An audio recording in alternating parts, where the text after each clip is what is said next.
Hey everyone, I'm back and today we're making a World War II apple pie. So the first thing we need to do is peel and slice our apples, and I'm going to use this thing. I don't know what it's called, but it's for that purpose, and I hate this thing. Honestly, every time I use it, I know I'm supposed to lock it in place, but it doesn't really lock. I got it off of Amazon and I think I just got a dysfunctional one. Every time I try to use this damn thing, it just doesn't work.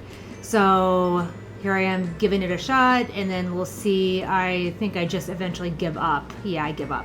All right, we're gonna do this the old-fashioned way with a peeler and a knife. Anyways, so I'm using a mixture of apples here. The recipe doesn't specify what type of apples to use, but I'm gonna use the classic Granny Smith, and then I have two kind of ancient pink ladies that I'd like to get rid of. So we're gonna do a menagerie of apples, and I'm really just using them up and getting rid of them. Plus, I've been curious to see what this recipe tastes like, so we'll use those up, and I will put the recipe for you guys down below in the video description box, so you'll have that. The recipe does call for a specific pastry. I am not using that pastry. I have my favorite pie crust recipe is from a blog, and I'll leave the link for that recipe in the video description box as well. Now, this apple had a lot of brown spots. It was kind of soft and hard to peel. So you'll see that I cut off a lot of it, and I think I ended up with a lot more apple than what I really needed. So we'll just use what we can on this apple and then just give the rest to the chickens. It's not bad, it's just soft and bruised, so it probably doesn't taste very good. So let's get these peeled.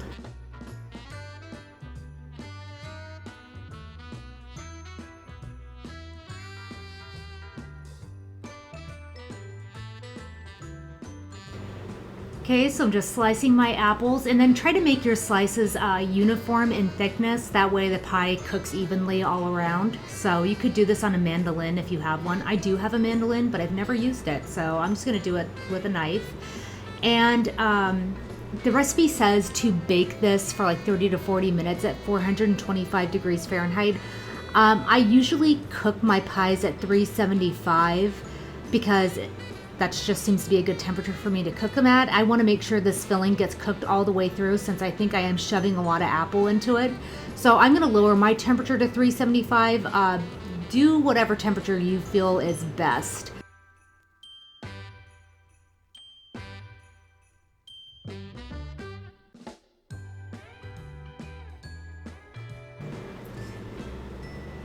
Still slicing. I don't know why I'm showing you so much slicing footage. It's for your pleasure. And then after you slice your apples, just make sure you mix them. If you're using a variety, make sure you mix them up so that you get a little bit of each variety of apple in each bite.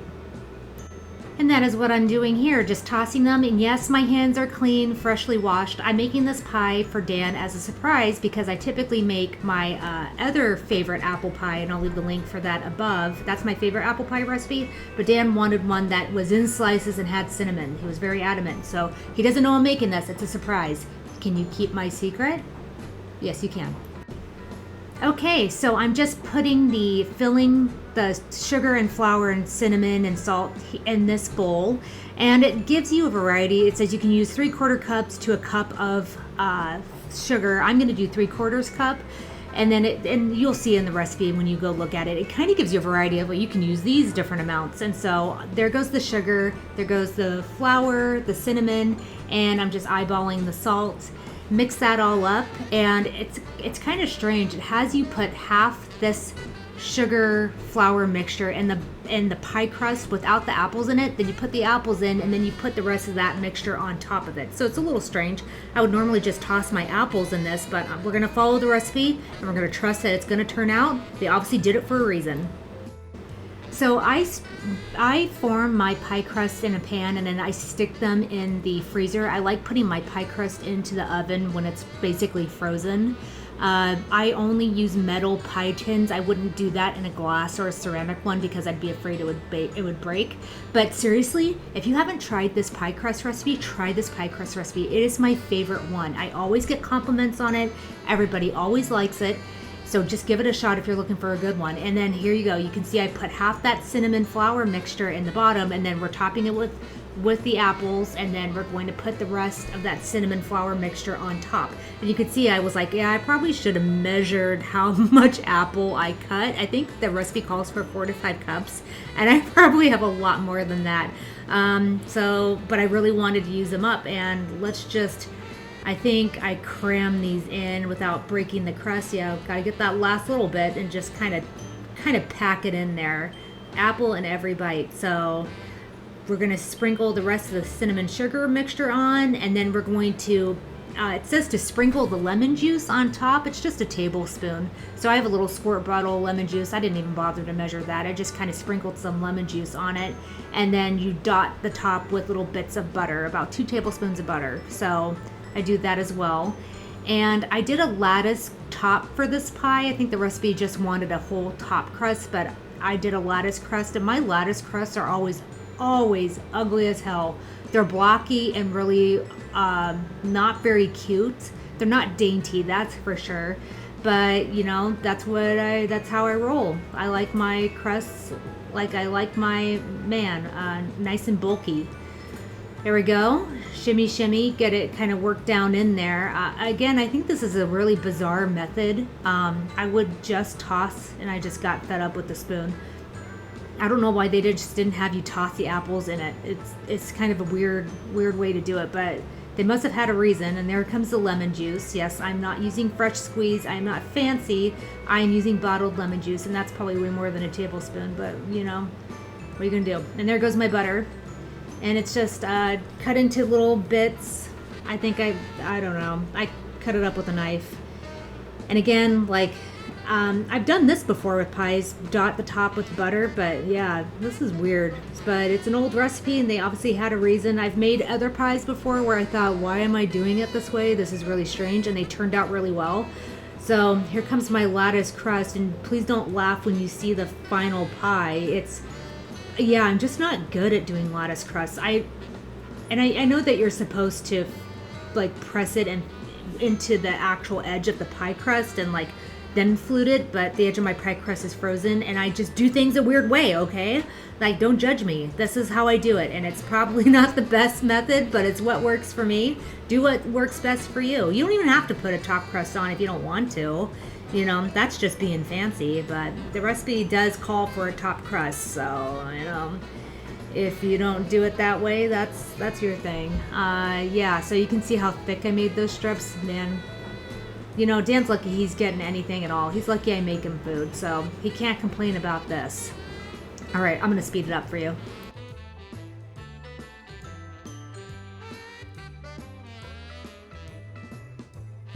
Okay guys, please don't get pissed at me, but we're deviating from the recipe again. I am putting an egg wash glaze on top of my pie, and I'm going to sprinkle some coarse sugar on it. The recipe does not call for this, but I like the presentation. I'm going the extra mile. You don't have to do this, but I'm choosing to do this because I want to be fancy. So I'm just whisking an egg, breaking that up, grabbing my little brush, and I'm going to show you the type of sugar that I use. It's a coarse sanding sugar. It's just cane sugar, but it's coarse so that it looks, you know, it makes it pretty. What can I say? Why do I have to defend myself? It's very pretty. I think it looks spectacular, and I recommend you do it too. But if you don't, I understand, because I don't typically do this. Like I said, I'm being fancy today, even though I'm wearing exercise clothes, because that's what I wear now that I work from home.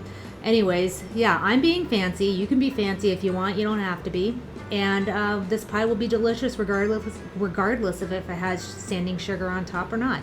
Anyways, make sure you cook your pie. Put it on a cookie sheet before you put it in the oven. That way, if it bubbles over, it doesn't make a huge mess in the bottom of your oven. But yeah, there's the sugar. And more sugar on top of a sugary pie. That's what we all need in life. But it's the holidays, and I won't judge if you don't. All right, I'm going to speed the rest of this up, and then we're on to the next step. Okay, so I'm sure everybody probably does this, but when I have leftover pie crust, I don't throw it away. Instead, I make little pie crust treats. So I took the rest of those lattice strips that I ended up not using, and I pressed them together into an amorphous blob. and I sprinkle it with cinnamon and sugar, and then I bake it. Obviously, it doesn't bake for as long as the pie does. It bakes in like a couple minutes, and then I eat them. That's a little treat for me for going to all this effort to make Dan a special Friday night pie. Action shot. Pie is going in the oven. You probably want to tent this with foil for most of the baking time until the filling's at least cooked, and then just let it brown out for a couple of minutes. But yeah, definitely keep some foil handy so it doesn't burn. I'm going to try 30 minutes and we'll see how it goes. In case you were wondering what that delicious smell was, it's my dinner. I'm actually making bean soup with smoked sausage, and we're going to have some cornbread to go with it. Dan actually hates beans. I didn't realize that, but he's going to have to eat it anyways. Too bad for him.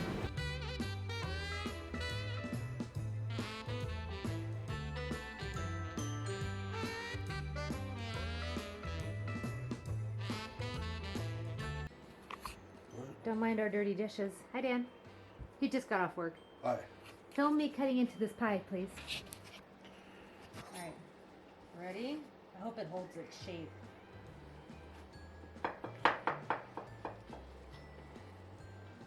How big a piece do you want? I don't know, just normal. That's like a quarter of the pie for you. Oh yeah. There, you get some crust. Behold the textures. All right. Whoop, pass off. Taste it, Dan. How is it? Good. Just like Grandma used to make. Is it good? Yeah. Describe the flavor. Cinnamon? Lots of cinnamon. Mm-hmm. Must be good. He's tearing into it. How'd you like your bean soup? It was okay. I'm sorry. I forgot you didn't like beans. I'll take that into mind next time, but thank you for eating it. It's a good source of protein. So in case you guys hadn't noticed, Dan's been lifting a lot of weights lately, and he's going to be in the Vancouver Open bodybuilding competition on April 1st of 2023. So if you want to meet Dan and me, I'll be there. And it's not an April Fool's joke. It's not an April Fool's joke. He's actually competing.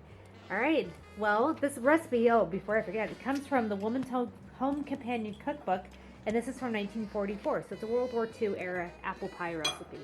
And it's a winner. I used up the apples that had been sitting there forever. Oh, nice. Yeah. It's good pie. He likes it. He likes it. Well, I hope to see you guys in the next video. Have a good weekend. It's Friday, thank God.